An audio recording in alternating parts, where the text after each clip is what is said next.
Hello, আসসালামু আলাইকুম। এই তো আমার ডাল রান্না হয়ে গেছে। ডাল, বাগার, ধনিয়া পাতা সব কিছু দিয়ে দিছি। এখন আমার দুইটা তরকারি এক লগে নামাই লিব। এই চিংড়ি মাছ দিয়ে পেঁয়াজ দিয়ে বোনা এইটাও হয়ে গেছে। যেহেতু আমি জোল রাখতাম না কোনো, আর একটু পড়া পড়া করে নিই। আর ভাতের পানিটাও বয়ে দিছি।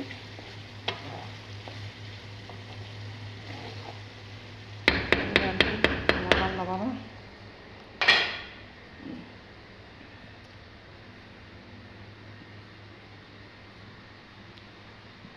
আর এই ডাল ভালো লাগে।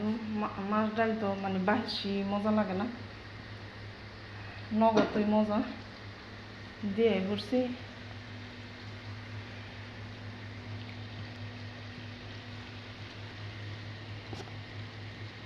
10টা 12 বেজে গেছে। ও এনে তো জাল কমাই না, ইয়ে লাগে টেপ টেপ করে কেন?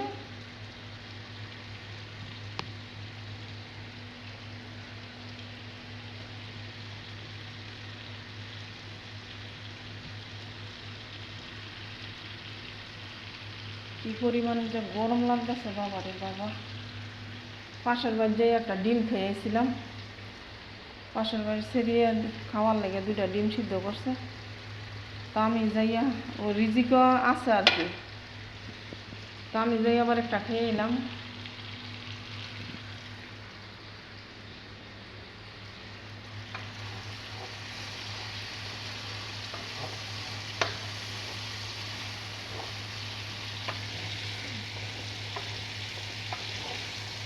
খালি মনে হয় যেমন ভাত হয়ে গেছে, ভাত বাড়তে যাবো, কিন্তু ভাত তো হয় নাই। এই তো আমার চিংড়ি মাছ বোনারও হয়ে গেছে। কি সুন্দর কালার আছে। জালটা নিবাইলে এই তো ভাতের পানি উঠতে নিয়ে করছে। চালটা দিয়ে দিব। এখন চালটা আগে ভিজাই থাকুন লাগে, নাইলে তো ভাত নষ্ট হয়ে যায়। এতে দিয়ে দিলাম চালটা।